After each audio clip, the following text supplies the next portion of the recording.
Hello, my lovely duckies, and welcome to the Boneyard. And as always, I'm your host, Caster. And today, we're doing episode 7 of our weekly discussion of ReZero Season 2. Now, this video is a little late getting out. I apologize. I've been very busy with a lot of stuff, so really sorry about that, y'all. But anyways, duckies, I got done watching it just now, and oh man, it is a really good episode. Oh man, it's just there's so many things coming together, and new new questions every time we get some answers. Oh man, so the whole episode. But by the way, spoilers. Before we go any further, if you haven't watched the episode, the spoilers because we're going to be discussing it, obviously. So, anyways, it starts off exactly where we left off, where Subaru enters Beatrice's room, and we have this whole thing between him and Beatrice about why she saved him, and he's worried that the reset point's going to get moved backwards. And they get into an argument, and she stops him from killing himself, because she pretty much doesn't really give him a reason. She says, "Well, I just felt like saving you, no particular reason." But then he's like, "Well, how come you didn't save anybody else?" And so she's being very irrational, saying, "Oh, well, I didn't have to save anybody else. I don't need a reason to do whatever I do." And Subaru calls bullshit on that. And so they get into an argument, and he's really pissed off at her, and so like she he knocks over like her table and everything to try to kill himself, taking a piece of porcelain. But then she knocks it out of his hands. But then when he's on the ground, he notices that one of the black Bibles. Actually, I think it might be the same one that Beetlejuice had, and she's holding it very very protectively. And he's like, "Hey, why do you have that book, and why are you holding it so preciously?" And he keeps asking her different questions about it, and she's not denying it. She's holding it. Actually, she has like a little smile on her face.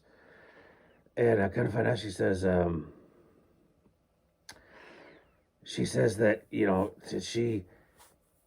she's been acting in accordance with this book. So everything she does, she says she only does it because the book tells her. And so like this is now Beatrice has larger ties to the witches cult. So is Beatrice a member of the witches cult? That's why she hasn't done anything to prevent any of this. Oh, Ducky, I mean, it gets deeper and deeper in this rabbit hole.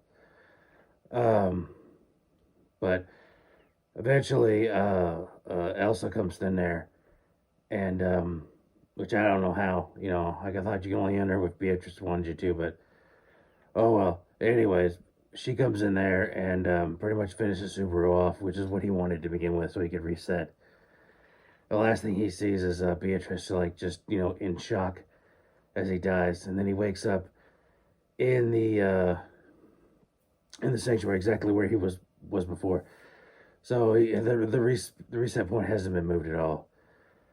Of course, he goes through the whole thing, and I like how they kind of skip all the stuff we had seen before. They just do like a little quick montage. And then he wants to go talk with Rosewall and find out what the hell about Beatrice, because now he's going to ask him. Then Garfield comes and says, "Hey, I need to speak with you." So the Subaru goes off with him, right? And he starts talking, because now he has all this additional information that he always gets after he comes back. And he starts talking about like how like that's about Frederica and that being, he knows that that's his sister and everything.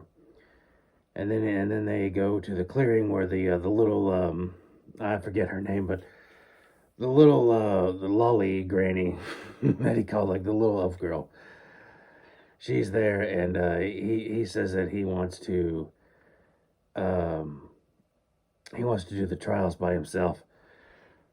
and he doesn't want to put Amelia through anything, and it's his own selfish reason, and which is something they don't like, and they end up basically just uh, kidnapping him. They end up kidnapping him and throwing him into a part of the sanctuary that no one knows about, like a little dungeon or something. Basically, to keep his mouth shut until Amelia does the trials, and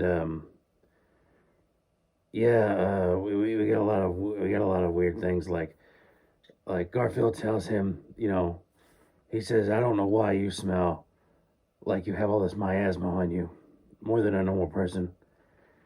And then Subaru's like, "Do you mean like the witch's sit?" He's like, I guess that's what you could call it. So yeah, he's suspicious of which a lot of these half breeds do. They can smell that witch's stuff on them. So he's like, "Yeah, I need to know why you smell that way." And of course, Subaru doesn't have an answer. And of course, Subaru's trying to kill himself. Like he even tries to bite his tongue. And Garfield's like, "I'm not gonna let you do that because there's a reason why you want this, and I'm not gonna let you do whatever you want." And he goes, and I hate that you're so damn likable and you can win people over. And of course, we know he can win people over is because he knows what he gets multiple times to do a first impression.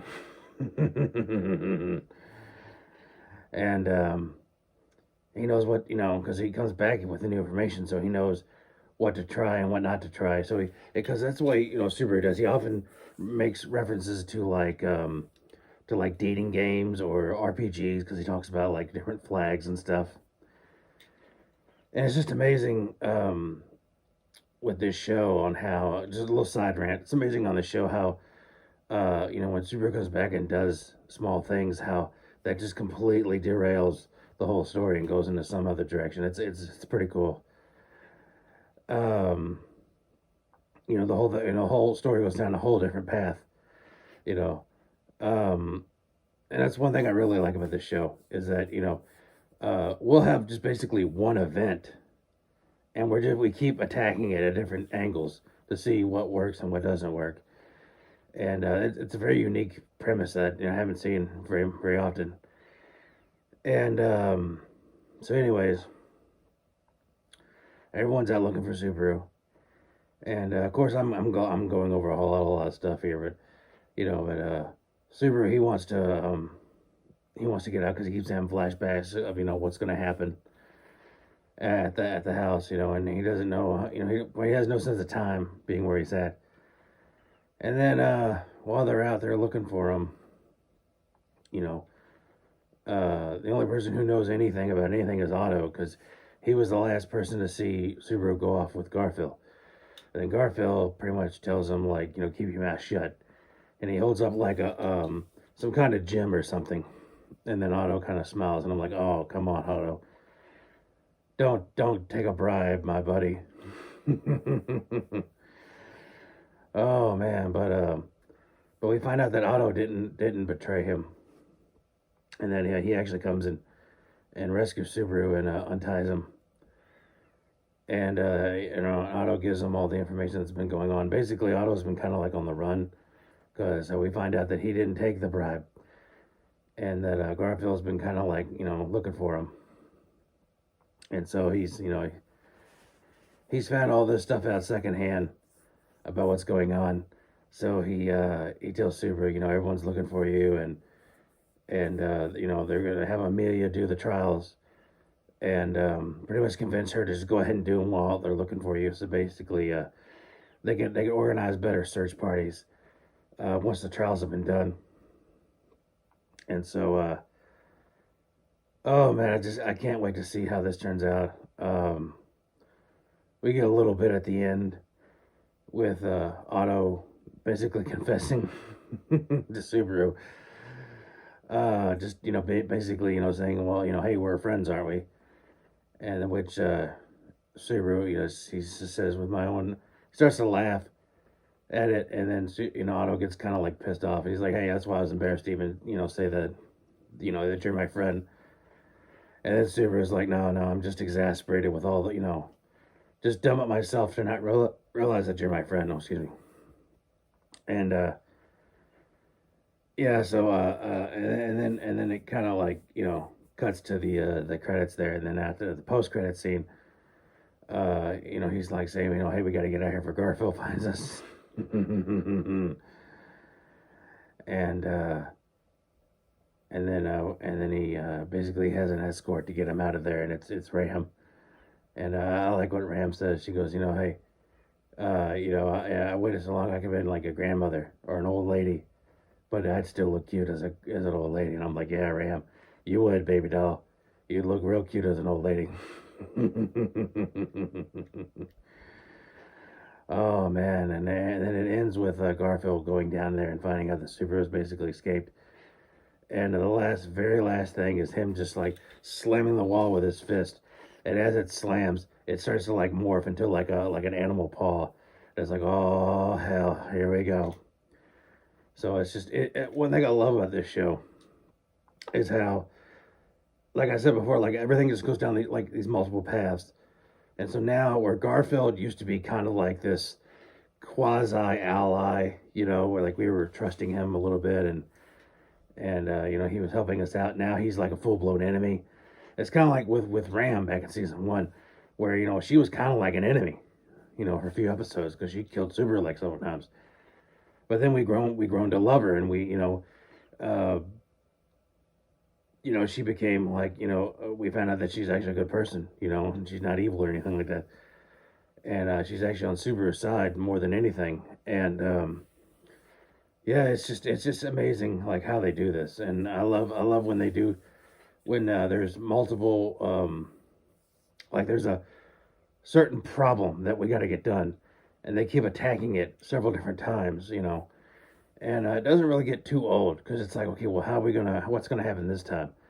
And it's cool to see how like Subaru deals with this, and he gets new information, new things to try out, and then finds the best way to do it, So, uh, what's gonna get him killed, what's not gonna get him killed, what's the best way to talk to people, that kind of thing, and it's just real cool how we get to see basically all the wrong ways to do it, and then the perfect way to do it, at the end, and it's really satisfying.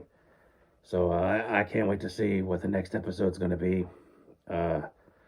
Again, I'm real sorry for the lateness of this video, but Caster's been pretty busy with things right now, and anyways, duckies, um, leave a comment down below. What you liked about the episode, and what you think is going to happen next week, because I really want to see how they deal with it, because I'm still nervous about what's going on at the mansion. I'm like, how are we going to deal with that? But now we got this whole new set of problems at the sanctuary, and it's just like, do we have time to deal with this now? So I don't know. It's getting so complicated. Anyway, duckies, I had fun discussing this video with you, and I hope you had as much fun as I had discussing it. So, like I said before, leave a comment down below, like and subscribe, and as always, duckies, stay safe and be good to each other.